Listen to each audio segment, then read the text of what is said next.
all right. How about some nachos for your Nacho Wellness Wednesday? And this is a recipe that we haven't made in quite some time, and I realized it used to be one of our favorites, and somehow it got out of the rotation. And I'm like, why that happened? I don't know. So this is a great little recipe, and as you know, as y'all probably heard me say before, I don't really like green bell peppers, but I do like the red and the yellows and the oranges. They're just a little bit sweeter and they're a little bit tastier. So this recipe is really cool. It's pretty easy. I've already even made up the meat, but what I didn't do is I did not pick up any green onions at the store, so I just had to put some onions in here in the ground beef, but you'll notice in the recipe that that's not quite how it said it's done. But that's okay, you know, we just modify and we go on. That's just life, that's what happens. Another thing that I did, instead of using, the recipe calls for taco seasoning, and again, I make my own taco seasoning most of the time, but I did happen to have the Hug Market Tex-Mexi chili, so I use that as seasoning, but it does call for the taco seasoning. And so I can put the Hug Market site in the comments for you. I love these seasonings, y'all. They're so awesome when you're going to cook chicken or beef or whatever, and you can use the seasonings already made up for you, and a little recipe card comes with them. They're pretty cool. And then part of those proceeds go back to Haiti. All right, so these are the bell pepper nachos, and this is so easy. All you do is you take this ground meat that you've already browned, and you just scoop it in here. Now, the recipe actually says that you can cut up the bell peppers into smaller sizes to where they're more like bite sizes, but I haven't actually done it like that before because to me it would be kind of more tedious as far as filling up the little boat things. But you know, like if you were to have people over and you wanted it to be sort of you know, easier to eat as like an appetizer or something, that would be kind of cool. Kind of like chips. And the recipe is also geared towards one person, one serving, and y'all know how I roll with that too. You know, when you have a family, I quadrupled it. So this is a quadruple recipe, all right? So you take it times 4 to make it easiest for you. And I don't know where you are or how the weather is there, but right now it is raining cats and dogs, so I'm just hoping we don't lose power because you might hear a crack of thunder here in a minute. We've got a front coming through. So, good times. We do have a generator, so if that does happen, just wait 12 seconds and everything will just pop right back on. It's pretty cool. After you live through a few hurricanes, you find that these generators are pretty handy. All right, so we're almost done. Almost done with all this. Ooh, I'm gonna enjoy dinner tonight. I think Mike will too.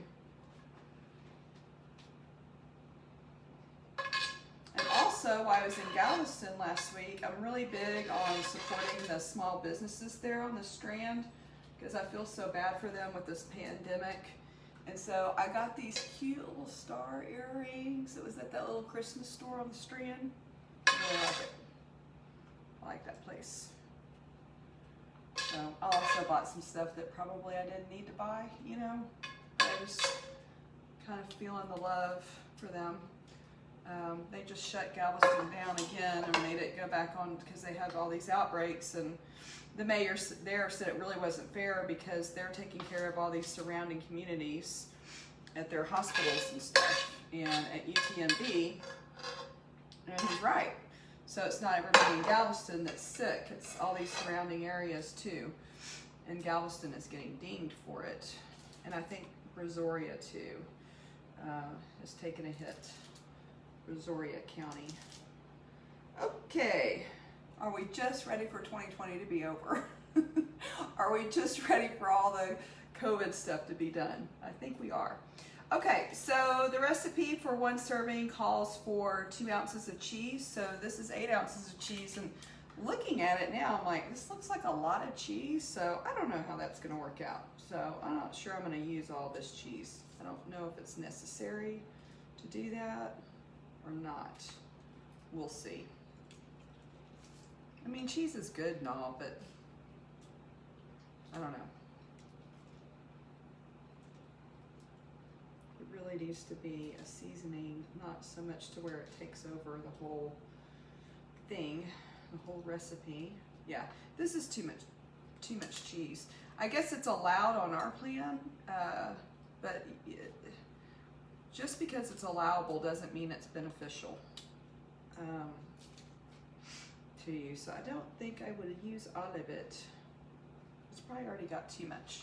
And then some black olives. Now in the recipe it says to add the black olives and the tomatoes afterwards, but I'm gonna add the black olives now. And truthfully, I'm not a big tomato eater. Now if it's cooked tomatoes or whatnot, that's fine. Or if it's a tomato on a hamburger, that's fine. But when it's just like regular tomatoes in a salad, Mike just reaches across the table and takes them off my salad plate. So, but I've got some tomatoes here. The only time I ever buy tomatoes at the grocery store is I'm just thinking about hubby and that he likes them. So they will be here for him when these come out of the oven. All right. Okay, and so we would also put the chives. If I had bought chives at the green onions at the grocery store, this would be the time that we would put those on there, and it would just be so beautiful and colorful because you got your colorful peppers, and you would have your chives and your black olives and your cheese. So it's super yummy, and I'm gonna look forward to dinner tonight. And I'm just gonna pop it in the oven for about 15 minutes at 350. And one of the things that I have learned to do with anything that has to do with bell peppers is, even if the recipe doesn't call for it, I kind of cook them a little bit ahead of time. So I had already had these in the oven for about 15 minutes before to soften them up some. Now, some of y'all, that's not a problem at all. You want your crispy bell peppers, and that's good. That's what makes life interesting. We're all a little bit different. But this is one of those recipes that after it sits overnight, like if you have it for leftovers, it's even better. So anyway, happy Wellness Wednesday. I hope everybody stays dry, those of y'all that are in our area and getting all this rain. And these will be done in about 15 minutes. I'll take a picture of them when they come out. See ya. Bye.